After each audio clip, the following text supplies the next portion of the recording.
Alhamdulillahilladzi an'ama 'alaina bi ni'matil iman wal Islam. Asyhadu an la ilaha illallah wahdahu la syarika lah wa asyhadu anna sayyidana wa maulana Muhammadin wa ala alihi wa sahbihi wa man tabi'ahum bi ihsanin ila yaumiddin, amma ba'du. Yang kami muliakan guru kita Al-Mukarram Dr. Kiai Haji Hasan Basri bin Abdurrahman, yang kami muliakan Bapak Ketua Dewan Masjid Indonesia Kabupaten Goa, Bapak Dr. Haji Hasan Hasim, yang saya muliakan guru kita Bapak Abdurrahman STHI MTHI, Ketua RW, Ketua RT, tokoh agama, tokoh masyarakat, santri dari Ukhuwatul Muslimin, pembina dan santri dari Sulaimaniyah, dan teristimewa ibu-ibu yang alhamdulillah malam ini kelihatannya berbeda dari biasanya ya. Ada sesuatu yang lain. Kalau dilihat-lihat dari jauh sepertinya rata-rata umurnya sekitar 20-an, jadi muda. Ini luar biasa ya. Masya Allah. Ini pada senang semua nanti ini suaminya ini. Alhamdulillah, kita panjatkan puji syukur kehadirat Allah. Allah yang perkenankan kita hadir di masjid ini dalam rangka mengikuti peringatan 10 Muharram yang disebut dengan Asyura. Tentu kehadiran kita insya Allah mudah-mudahan akan mendatangkan keberkahan buat kita semua. Salawat dan salam mari kita kirimkan buat junjungan kita Nabi Allah Muhammad sallallahu alaihi wasallam. Kata Rasul, al-bakhil alladzi man dzukirtu indahu falam yusalli alayya. Orang yang paling kikir kata Nabi adalah orang yang ketika mendengar namaku disebut lantas tidak mau bersalawat. Dan alhamdulillah, ini tadi kalau tidak salah penampilan perdana dari majelis taklim pada saat momentum acara-acara hari-hari besar Islam. Mudah-mudahan insyaallah ke depannya akan selalu tampil memberikan melantunkan salawat. Malam ini sebenarnya saya persiapkan tema karena ini pelantikan pengurus masjid. Saya tadi berpikir saya ingin membawakan sebuah tema membangun peradaban dari masjid. Tapi begitu sampai di sini saya lihat temanya lain, berarti saya harus memutar otak untuk bagaimana menyesuaikan dengan ini, dengan tema yang disiapkan oleh panitia. Dan ini panitia juga tidak bisik-bisik saya bawa temanya ini. Tapi tidak apa-apa, insya Allah mudah-mudahan apa yang saya sampaikan ini bermanfaat. Tapi sebagai pengantar, apa yang disampaikan oleh guru kita, Ustadz Dr. Kiai Haji Hasan Basri bin Abdurrahman, tentang bagaimana kemuliaan Al-Quran, bahwa Al-Quran itu terjaga, dan itu betul. Siapa yang menjaga Al-Quran? Yang menjaga Al-Quran adalah para qari, para huffaz, para hafiz yang menghafal Al-Quranul Karim. Karena tidak ada kitab suci di dunia ini yang dihafal sekian ribu banyak, sekian juta manusia, kecuali Al-Quranul Karim. Yang kedua, Al-Quran itu terikat dan terkait dengan kaidah-kaidah bacaan. Itulah sebabnya kenapa di dalam mempelajari Al-Quran ada satu ilmu khusus yang disebut dengan ilmu tajwid. Ya, ini salah satu bentuk penjagaan Al-Quran dengan mempelajari ilmu tajwid. Salah satu huruf daripada yang kita baca itu akan mempunyai makna yang berbeda. Contoh Baharudin dengan Badarudin, ini beda maknanya.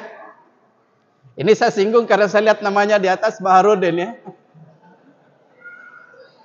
Tapi ternyata yang punya foto Badarudin. Iya. Jadi Baharuddin itu lautan agama. Kalau Badruddin atau Badaruddin itu bulan purnamanya agama. Itu beda ya. Makanya penting belajar tajwid. Saya kaitkan dengan apa yang disampaikan oleh guru kita tadi. Ya.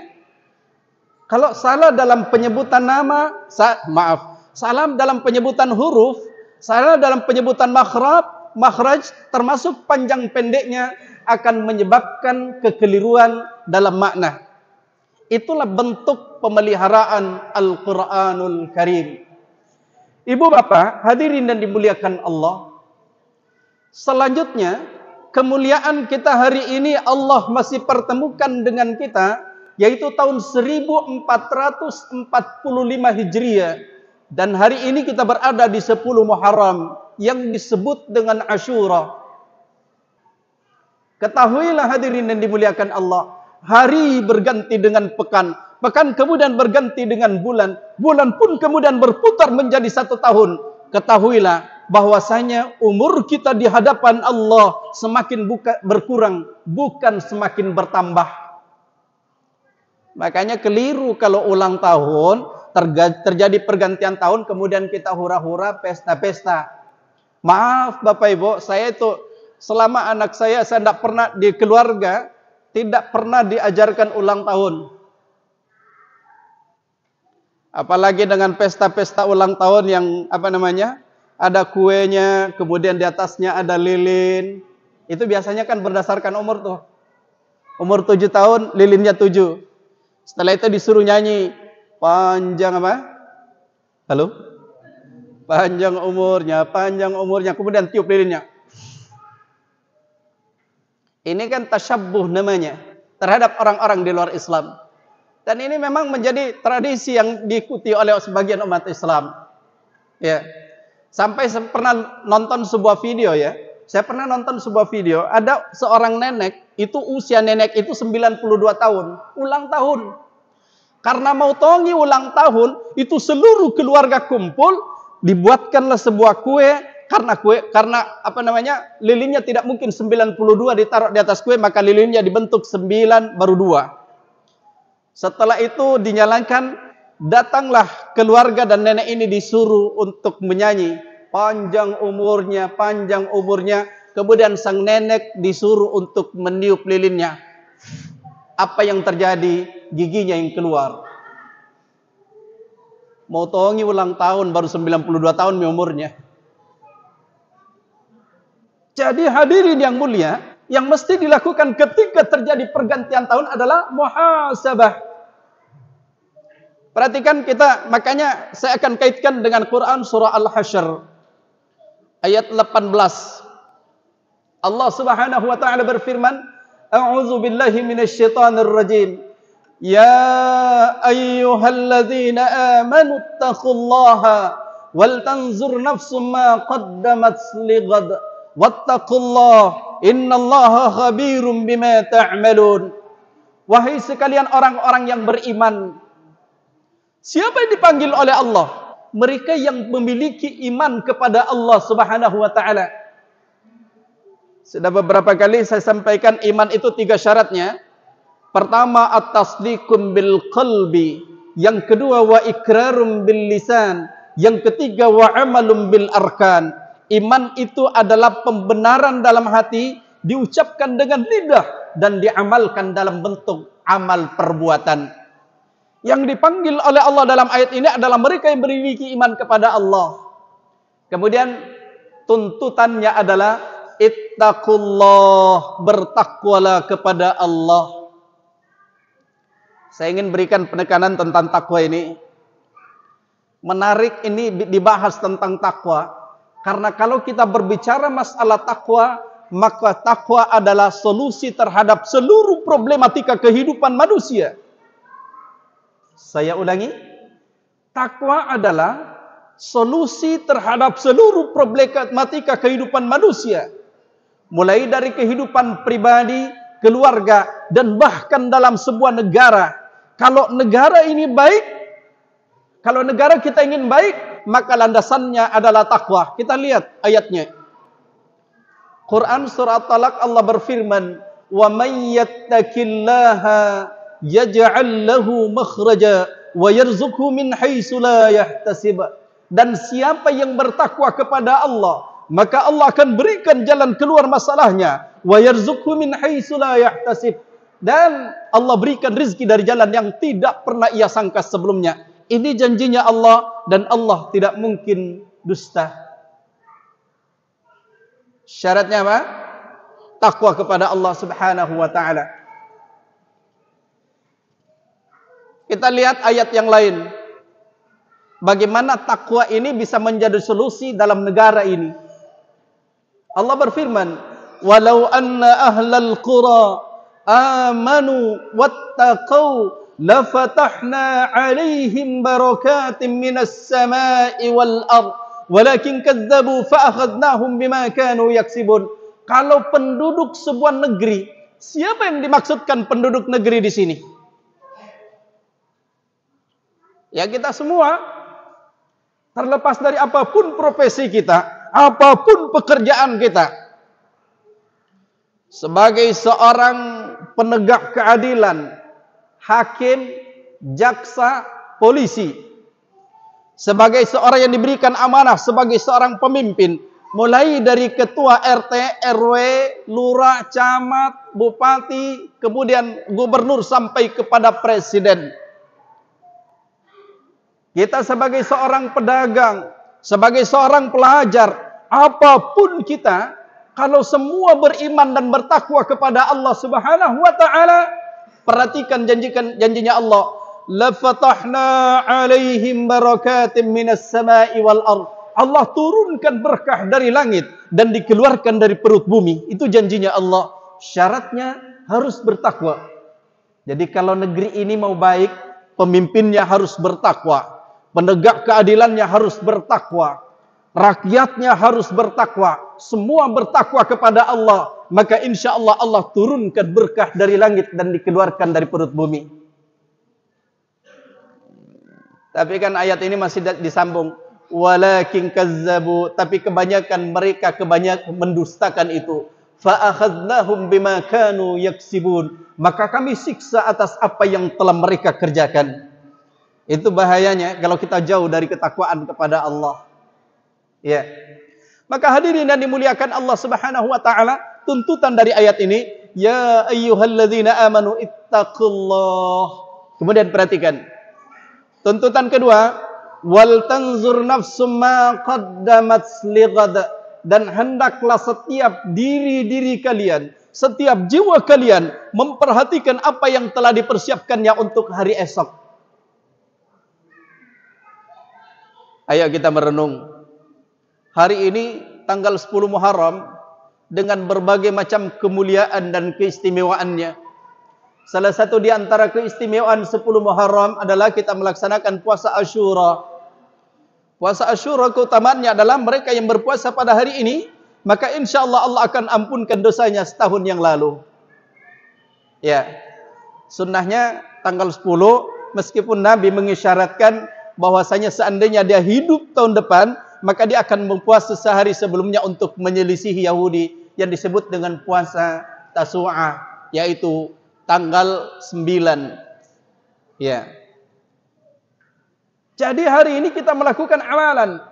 Kita melaksanakan puasa, bersedekah, memberi makan kepada orang-orang yang sedang berpuasa, berzikir, baca Quran. Pertanyaannya, kenapa semua ini kita kerjakan? Karena jawabannya ada dalam ayat ini. Wal tanzur nafsum ma qaddamat lighadin. Hendaklah setiap jiwa-jiwa kalian, diri-diri kalian memperhatikan apa yang telah dipersiapkannya untuk hari esok. Para ulama memberikan penafsiran tentang lighadin. Ada yang menafsirkan yang dimaksud dengan lighadin adalah qiyamatul kubra, yaitu hari kiamat besar. Tapi para ulama lain mengatakan yang dimaksudkan di sini adalah qiyamatus sughra. Apa itu qiyamatus sughra? Kematian. Dan itulah yang paling dekat dengan kita hadirin yang mulia. Allah berfirman dalam Al-Quran, Qul innal mauta alladhi tafirruna minhu fa innahu mulaqikum Summa turadduna ila alimil ghaibi wasyahada fayunabbi'ukum bima kuntum ta'malun. Katakanlah sesungguhnya mati alladzi tafirruna yang kalian lari daripadanya. Fa innahu mulaqikum, maka dia akan menemui kalian. Summa turadduna ila alimil ghaibi wasyahada, kemudian kalian akan dikembalikan kepada Allah yang mengetahui yang gaib dan yang nyata. Fayunabbi'ukum bima kuntum ta'malun, dan akan diberitakan, diperlihatkan apa yang telah kalian kerjakan. Maka momentum pada Muharram ini sebagai awal tahun daripada tahun Hijriah, hendaknya wal tanzur nafsum ma qaddamat lighadin. Apapun profesi kita, apapun pekerjaan kita, pertimbangannya adalah lighadin, hari esok.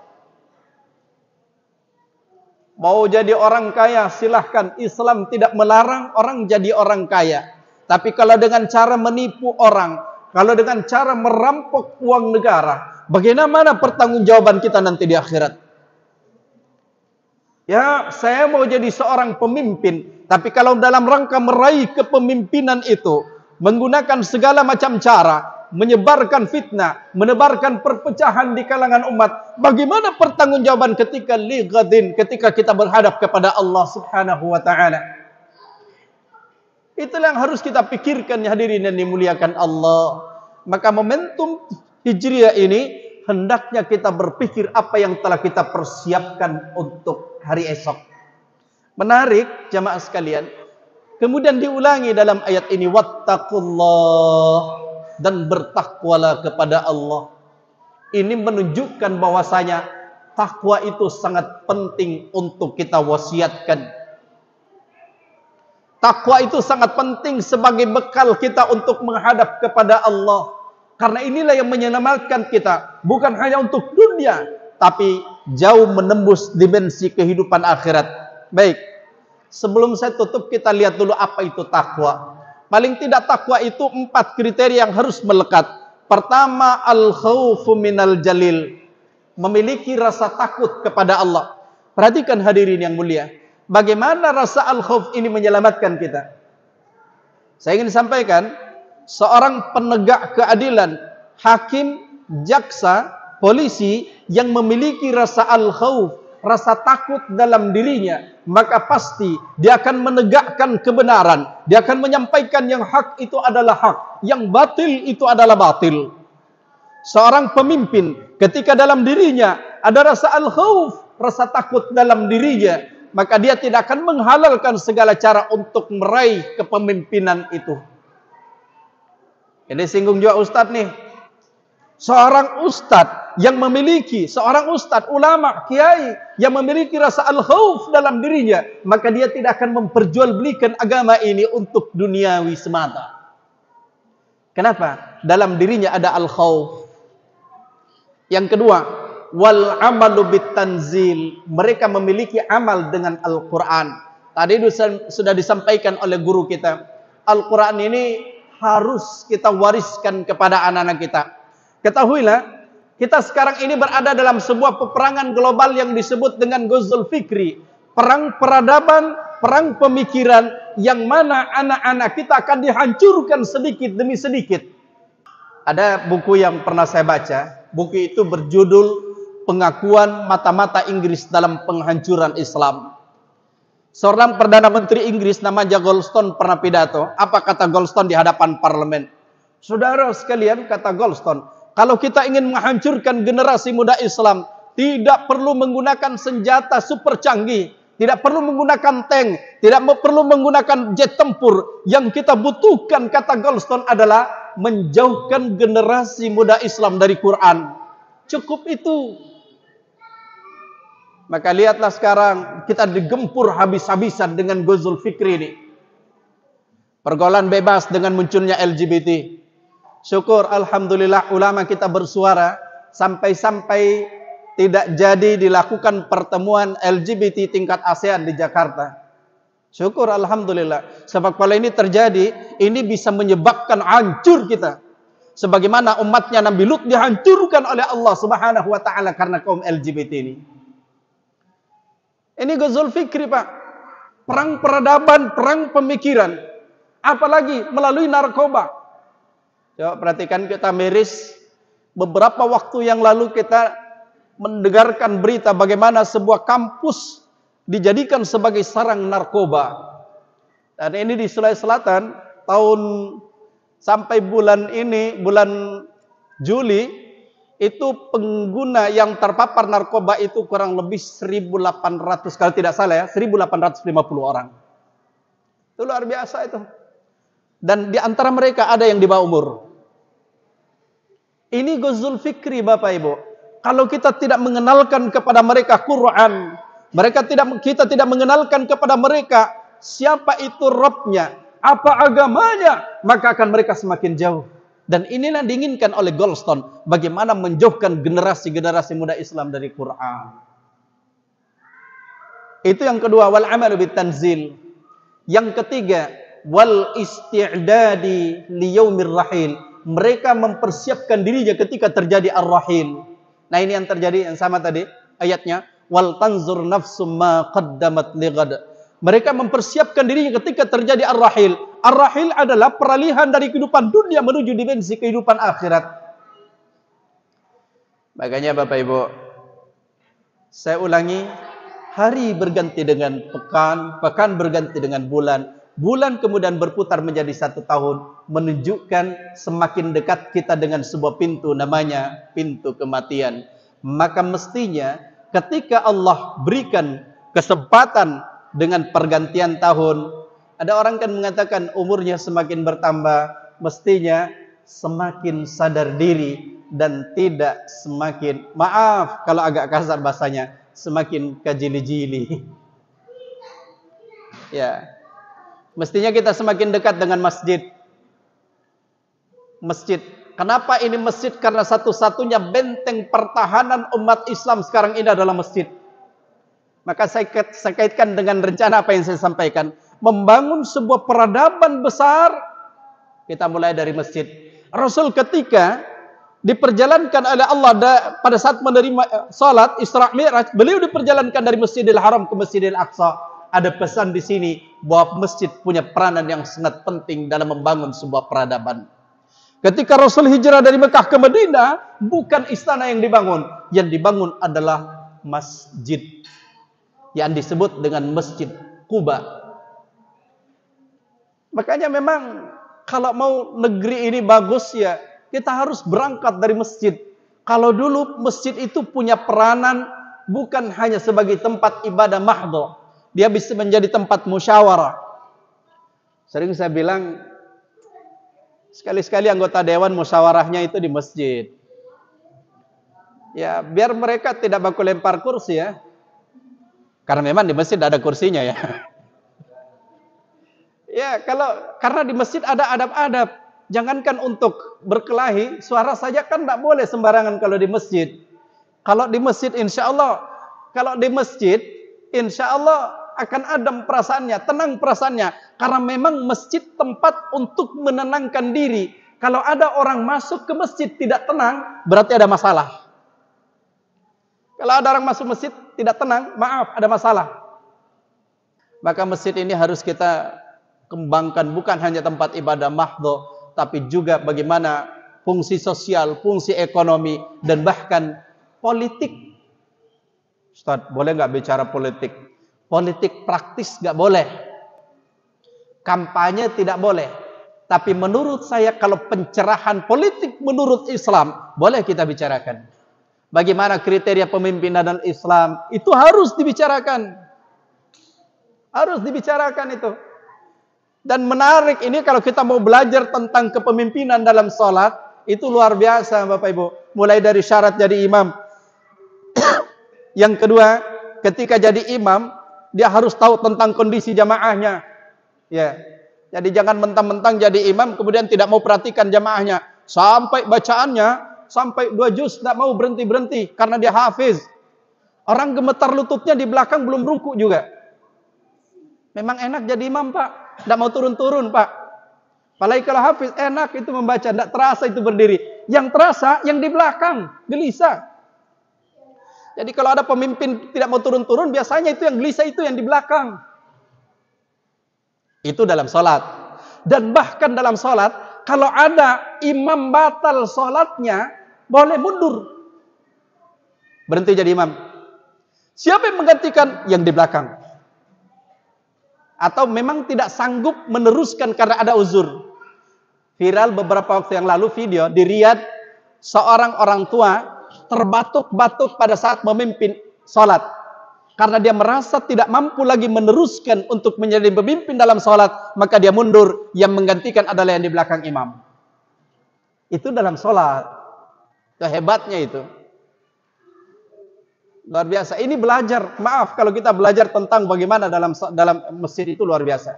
Hadirin yang dimuliakan Allah, yang terakhir, warridha bil qalili, ridho dengan apa yang ada, selalu mensyukuri nikmatnya Allah Subhanahu wa taala.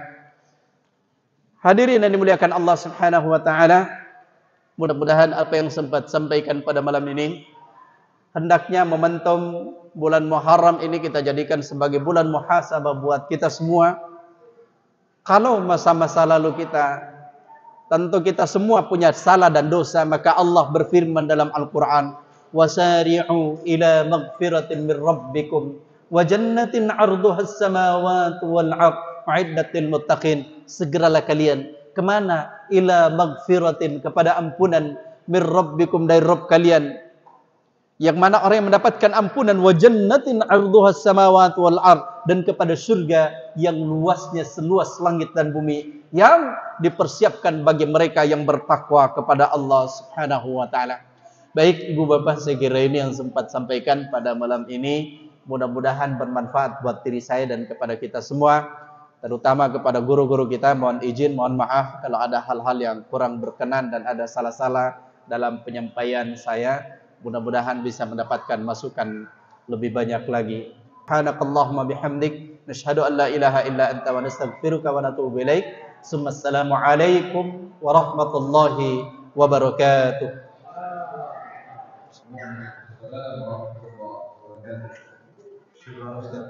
Ya,